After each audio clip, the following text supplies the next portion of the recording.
Hello అండి, అందరికీ నమస్కారం. పేట్ ద్వారకా నుంచి ద్వారకకైతే వెళ్తున్నామండి. మార్గ మధ్యలో అయితే మోదీ గారు వెళ్ళినటువంటి బీచ్లోకి అయితే వెళ్ళామండి. ఆయన బీచ్ లోపల సముద్రం లోపలికి వెళ్ళారు కదా, అక్కడికైతే వెళ్ళామన్నమాట చూద్దామని. అక్కడైతే మేము చాలా ఎంజాయ్ చేసామండి. ఎప్పుడు బీచ్కి వెళ్ళాం కానీ ఎప్పుడు పడవని అవేమీ ఎప్పుడు ట్రిప్ కింద ఏమీ వేయలేదన్నమాట. సముద్రంలోకి వెళ్ళలేదు, ఫస్ట్ టైం వెళ్ళామన్నమాట. మా పిల్లలు కూడా ఇలా కొంతసేపు అయితే ఎంజాయ్ చేశాము. ఎంత అయిపోయాక మేము సముద్రంలోకి వెళ్ళి ఎంజాయ్ చేసామండి. తర్వాత ద్వారకలోని చుట్టుపక్కల ఆలయాలన్నిటికీ వెళ్ళామండి. రుక్మిణీదేవి ఆలయం, ఇంకా వెంకటేశ్వర దేవాలయం, అలా చాలా ఆలయాలకు అయితే వెళ్ళామండి. చివరికి అయితే చూడండి, చాలా బాగుందండి ద్వారక. వాళ్ళకి ఒక 2 days అయితే పడుతుందన్నమాట మొత్తం చుట్టుపక్కల అవన్నీ చూడటానికి. కానీ మేము 1 dayలో చూసామండి. చాలా త్వరగా చూసామన్నమాట, మాకు టైం లేక. చూడండి, నేనైతే వరకు అయితే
ఈ ఆలయం అయితే రుక్మిణీమాత ఆలయం అండి.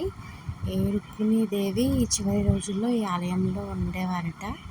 ఈ ఆలయంలో కూడా అమ్మవారిని అయితే అసలు ఫోన్ ఎలా లేదని చెప్పారు.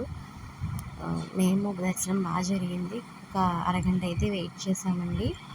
ఇక్కడైతే వాటర్ ఉండవనుకుంటండి, ఎందుకంటే ఇక్కడ మన గుళ్ళల్లో అయితే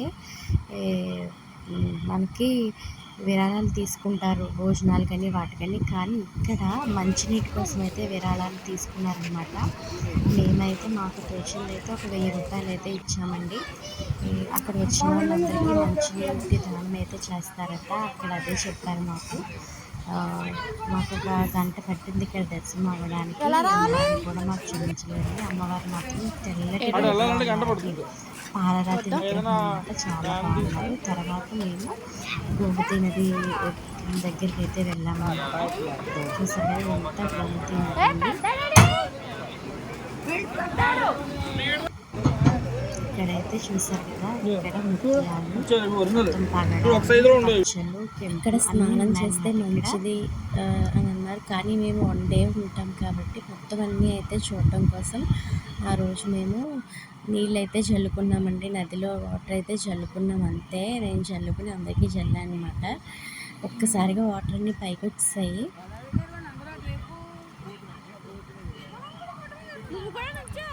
ఈ నది అవతల శివుడు ఉంటారటండి, సముద్రంలో ఉంటారంట. పొద్దున్నైతే మొత్తం సముద్రం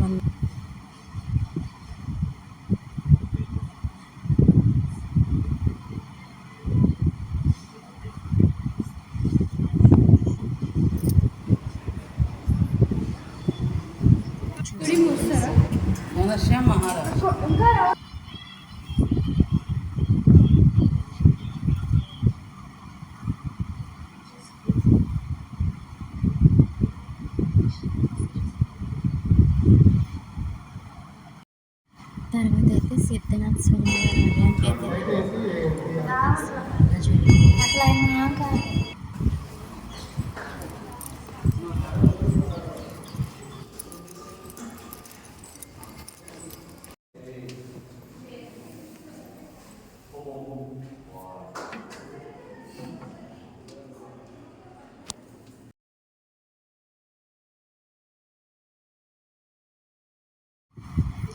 తర్వాత గాయత్రి శక్తి పీఠానికి అయితే వెళ్ళామండి.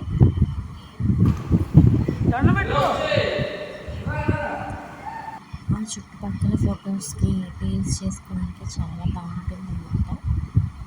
చూసారు కదా ఎంత బాగుందో.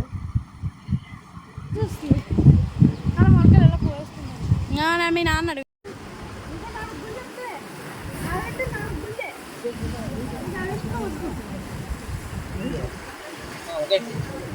తర్వాత బట్కేశ్వర్ ఆలయానికి అయితే వెళ్ళామండి. ఇక్కడ కూడా చాలా బాగుంది. స్వామివారు సముద్రపు ఒడ్డున ఉంటారన్నమాట. ఆయన కూడా ఇక్కడ దర్శనం కూడా చాలా బాగా జరిగింది.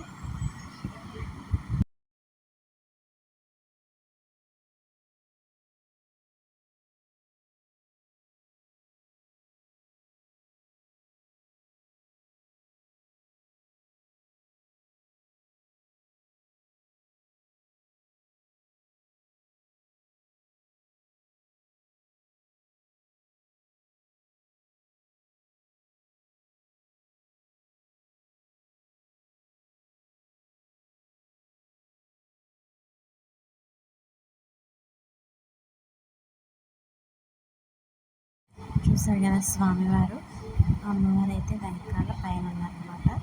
తర్వాత కొన్ని ఫొటోస్ అయితే తీసుకున్నాము.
ద్వారకాధీశుని ఆలయానికి అయితే వెళ్ళామండి. అక్కడికి వెళ్ళేసరికి మాకు 7:30 అలా అయిందనమాట.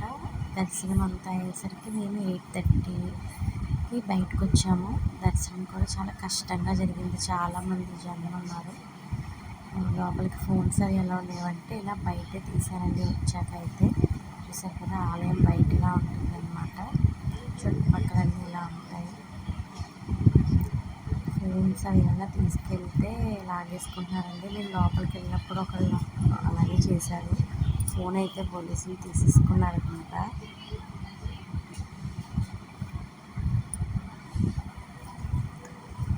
చూసారు కదా ద్వారకాధీశుని మందిరం ఉండేది. అక్కడ మేము చిన్న ఫోటో అయితే తీయించుకున్నాము. అక్కడ ఫొటోస్ తీస్తారు లోపల. ఈయన శ్రీకృష్ణుడు గారండి. ఆ గుడిలో స్వామివారు అనమాట. ఫోటో అయితే కొనుక్కున్నాము.